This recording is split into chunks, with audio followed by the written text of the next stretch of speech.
चाकूरकर साहेबांना आपण पाहतो केवळ राजकारणापुरतं त्यांना मर्यादित ठेवू नका किंवा राजकारणापुरतं मर्यादित शब्दच वापरू नका,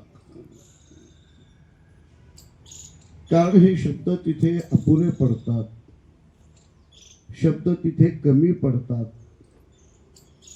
शब्द तिथे खूप म्हणजे खूप त्या तोलामोलाचे तिथे बोलले जात नाहीत. त्याच्याही शब्दाच्या पलीकडे कोण असतील तर आदरणीय व्यक्तिमत्व हे कोणाचं असेल तर निश्चितच ते चाकूरकर साहेबांचं.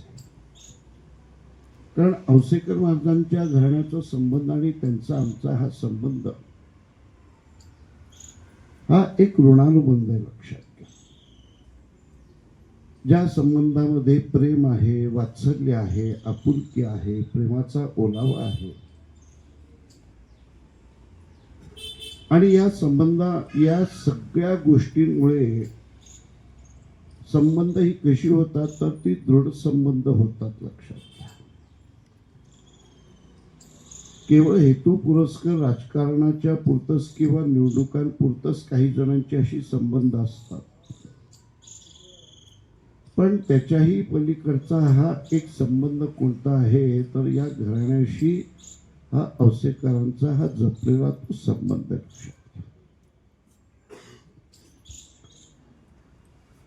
कारण येणं शक्यच नव्हतं. मल्लप्पा महाराजांची पालखी पंढरपूरकडे प्रस्थान 2 दिवसापूर्वी 20 तारखेला पंढरपूरकडे प्रस्थान ठेवलेली आहे. आणि आता मी आलो धाराशिव जिल्ह्यामध्ये जिथे आंबेडकर कारखाना आहे त्या पायथ्याशी केशेगाव म्हणून गाव आहे. उमरेगव्हाण, केशेगाव,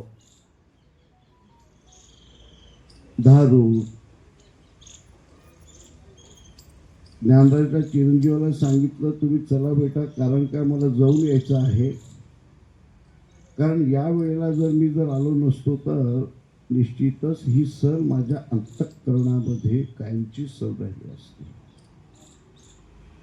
ज्ञानराज पाटलांना आपल्याला मनापासून धन्यवाद देऊ इच्छितो की या कार्यक्रमामध्ये तुम्ही मला आपलंसं समजून तुम्ही मला बोलवला, त्याच्यासाठी मनापासून अगोदर मी आपल्याला धन्यवाद देतो.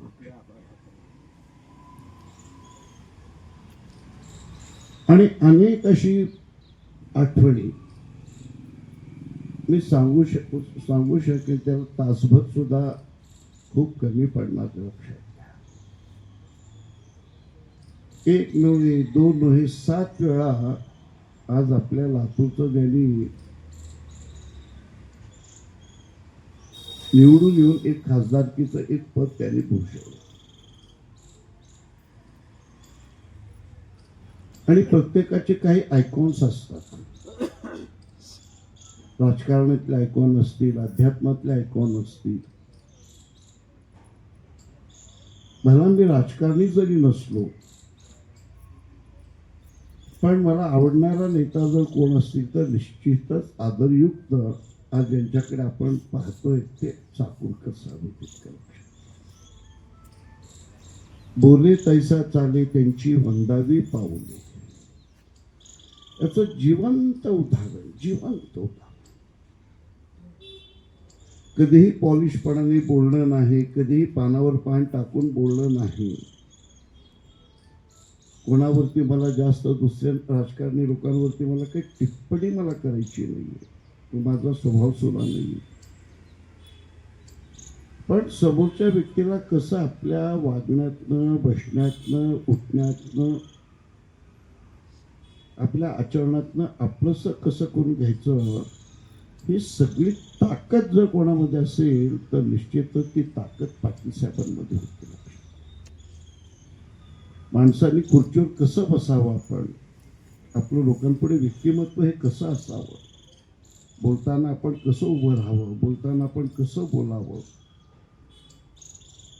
कोणावरतीही वाईट टिप्पणी नाही. आज या खालच्या पातळीवरती जाऊन जिथे बोललं जातं, कोणी जरी बोलायला लागले तर ते एकच म्हणायचे, अरे जिनको जो काम करने का करने दो ना, आप क्यों इतनी तकलीफ कर लेते. गौतम बुद्धांच्या बाबतीमध्ये सांगत असताना, विचार करत असताना एकाने गौतम बुद्धांवरती खूप शिवीगाळ केली. शिवीगाळ करत असताना त्यांचा शिष्य इतका तो तिळपापड झाला आणि झाल्यानंतर गौतम बुद्धांनी संदेश दिला, अरे तो समोरचा व्यक्ती इतका चिडतोय, इतका तो रागवतोय, पण तिळपापड मात्र तू का होतोयस मला तू सांग, त्याचा काम त्याला करू देत नाही. म्हणजे गीतेमध्ये अस्तित्व प्रज्ञांची जी लक्षणं सांगितलेली आहे, अर्जुना समत्व चित्ताचे, तेची सार जाण योगाचे, जेथे मन आणि बुद्धीचे ऐक्य आहे. किती मोठं तत्वज्ञान हे सांगितलेलं आहे. आज अनेक जण तत्वज्ञानाच्या बड्या मारतात, तत्वज्ञानाच्या गोष्टी करतात, अनेक प्रवचन करतात, कीर्तन करतात, पण ज्यांचा जो समन्वय आजच्या त्या विचारातनं आणि आचरणातनं जे दिसतं आपल्याला, असं व्यक्तिमत्व आज पाटील साहेबांचं होतं. आज मी त्यांच्यापेक्षा वयाने खूप छोटा, विचारात त्यांच्यापेक्षा विचाराने मी खूप छोटा. आज जी प्रगल्भता आज त्यांच्या वागण्यातनं, त्यांच्या बोलण्यातनं, त्यांच्या आचरणातनं पदोपदी आम्ही इथून देवघरात आलो, प्रत्येक वेळेला मला काही ना काही त्यांच्याकडून मला शिकायला मिळायचं लक्षात. आणि माझा एक स्वभाव असा आहे, व्यक्ती जर भेटला तर आपल्याला त्याच्याकडून काय चांगल्यातलं चांगलं शिकता येतं. बरे त्यांचे कपडे असतील, त्यांची ड्रेसिंग असेल, त्यांची बाहेर पाडण्याची पद्धत असेल, इतकंच नव्हे, पायातला बूट घालताना सुद्धा ते कधी वाकत नव्हते, इतकं माझं बारीक निरीक्षण होतं. इतकं लक्षात. किती व्यक्तिमत्व हे किती मोठं मला सांगा. केवळ चांगल्या कपड्याने माणसाचं व्यक्तिमत्व होत नाही, तर चारित्र्य सांभाळणारे माणसाचं व्यक्तिमत्व मोठं होतं. आणि ते चारित्र्य त्यांच्याकडे होतं म्हणून आम्ही इथे आलो, तितकं लक्षात. आणि म्हणून प्रत्येक राजकारणी व्यक्ती आपला आदर्श हा निर्माण करायला पाहिजे. कारण खूप मोठी जबाबदारी आज त्यांच्यावरती असते. आज लातूर शहराचं नाव केवळ लातूर पुरतं, जिल्ह्यापुरतं किंवा महाराष्ट्रापुरतं त्यांनी मर्यादित न ठेवता आज भारत देशाच्या या नकाशावरती जे घेऊन गेले, आज ते पाटील साहेब आहेत. आत्ता इथे खुर्चीवर बसले म्हणून रेल्वे स्टेशनला त्यांचं नाव दिलं तर खूप चांगलं होईल, असं मला एक विनंती वाटते. बरं का, आज खासदार साहेब आपण इथे आहात, मी नम्रतेने आपल्याशी मी बोलू इच्छितो. आणि लातूर रेल्वे स्टेशनला आज आपण पाटील साहेबांचं नाव दिलात तर प्रत्येक जण इतका तो समाधानी होईल आणि पूर्ण जगाच्या कोपऱ्यापर्यंत हे सगळं नाव तिथे पोहोचेल, देशाच्या कोपऱ्यापर्यंत हे नाव पोहोचेल. म्हणून मी काही भावनेच्या भरात बोलत नाही आणि मला ते आवडणार सुद्धा नाही भावनेच्या. मी खूप भान ठेवणार, तुम्ही चिमटुका जरी घेतलात तरी सुद्धा माझे डोळे उघडे, मला बारीक चिमटुका जरी तुम्ही काढलात माझे डोळे उघडे. म्हणून याचा थोडासा सूक्ष्मतेने थोडासा हा विचार व्हायला पाहिजे.